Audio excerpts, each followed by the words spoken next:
Pernah nggak sih ngerasa percaya diri tuh kayak saklar? Kadang nyala terang, tiba-tiba mati gitu aja. Nah, hari ini kita bakal ngobrolin gimana caranya biar saklar itu tetap nyala. Atau paling nggak, kita tahu cara nyalainnya lagi. Kita akan bedah bareng-bareng panduan praktis dari Alo Dokter, yang isinya langkah-langkah yang bisa langsung kita coba. Oke, kita mulai dari sini ya. Coba deh ingat-ingat, pernah nggak kamu ada di satu momen, terus tiba-tiba ragu sama diri sendiri? Kayak, bisa nggak ya gue? Atau ngerasa, kayaknya aku nggak cukup baik buat ini deh. Terus jadi takut buat melangkah. Kalau jawaban kamu iya, tenang, kamu nggak sendirian kok. Serius, perasaan kayak gitu tuh wajar banget. Mau kamu orangnya introvert, ekstrovert, siapapun itu, pasti pernah ngalamin, itu bagian dari jadi manusia loh. Jadi gini, ngerasa ragu sesekali itu normal. Nggak apa-apa. Yang jadi masalah itu kalau keraguan itu kita biarin ngekos di kepala kita, nggak diusir-usir. Akhirnya apa?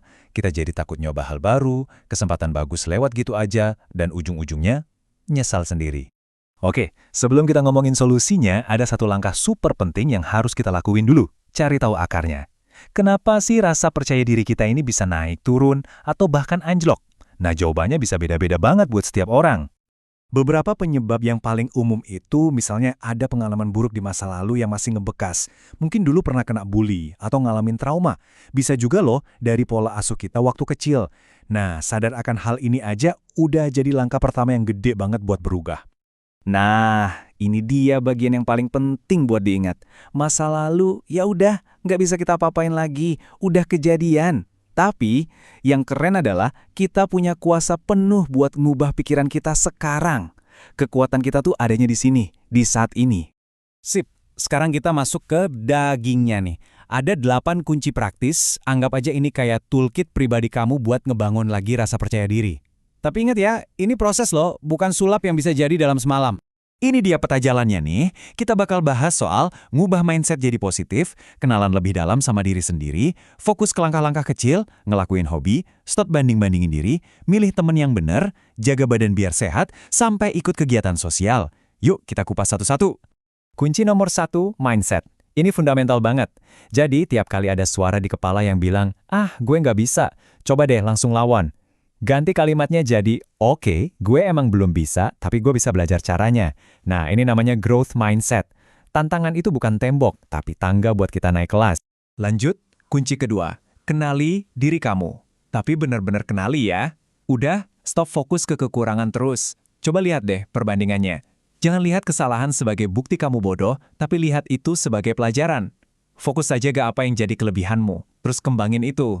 Kasih diri kamu izin buat tumbuh. Dan jangan lupa, apresiasi sekecil apapun kemajuan. Nah, kunci ketiga dan keempat ini nyambung banget. Pertama, hargai prosesnya. Fokus saja ke perubahan kecil tiap hari, nggak usah muluk-muluk. Terus, sambil jalanin proses itu, lakuin hal-hal yang kamu suka. Tekunin hobi. Kenapa? Karena selain bikin seneng, kamu juga jadi punya skill baru. Dan itu otomatis bikin kamu makin pede. Ini penting banget buat kita semua. Hidup itu bukan lomba lari. Tolong berhenti banding-bandingin diri kamu sama orang lain, apalagi sama yang kamu lihat di sosmed. Itu racun banget. Semua orang punya timeline-nya sendiri. Kalau kamu terus-terusan ngelihat rumput tetangga, kamu lupa nyiram rumput sendiri. Kunci keenam, lihat deh lingkarannya. Ini soal siapa orang-orang di sekitar kita. Lingkungan itu ngaruhnya gede banget loh. Coba deh, kurang-kurangin bergaul sama orang yang toksik, yang bikin kamu ngerasa kecil. Sebaliknya, cari dan dekatin orang-orang yang positif, yang suportif, yang bisa jadi cheerleader buat kamu. Penting banget itu. Oke, kunci nomor 7. Mungkin kedengarannya klise ya, jaga pola hidup sehat. Tapi ini beneran loh. Makan benar, olahraga rutin, itu bukan cuma buat badan. Efeknya langsung ke mental kita. Gampangnya gini, kalau badan kita fit, pikiran juga jadi lebih jernih dan positif. Ini pondasinya. Dan yang terakhir, bantu orang lain. Loh, kok bisa? Gini, coba deh ikut kegiatan sosial atau jadi relawan. Pas kita bantu orang, kita dapat perasaan yang beda. Kita jadi merasa berguna, merasa bisa ngasih dampak positif. Perasaan bisa berkontribusi ini, wah, itu booster percaya diri yang luar biasa kuat. Oke, 8 kunci tadi udah kita bahas semua.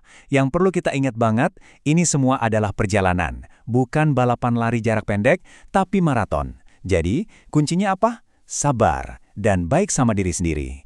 Itu yang paling penting. Jangan pernah sekali-kali ngeremehin langkah kecil. Satu perubahan kecil hari ini, satu pikiran negatif yang berhasil kamu tepis, itu semua numpuk. Lama-lama, tumpukan itu jadi gunung perubahan yang kokoh.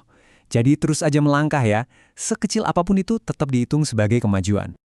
Satu lagi catatan penting banget, kalau di tengah jalan kamu ngerasa ini berat banget atau buntu, nggak apa-apa loh buat cari bantuan, ngobrol sama psikolog atau profesional, itu bukan berarti kamu lemah, justru itu tanda kamu kuat, karena kamu berani ngurusin kesehatan mentalmu. Sebagai penutup, saya mau kasih satu pertanyaan buat kamu. Cuma buat kamu renungin. Dari 8 kunci tadi, kira-kira langkah super kecil apa yang bakal kamu ambil hari ini? Nggak usah banyak-banyak, pilih satu aja, dan mulai dari situ.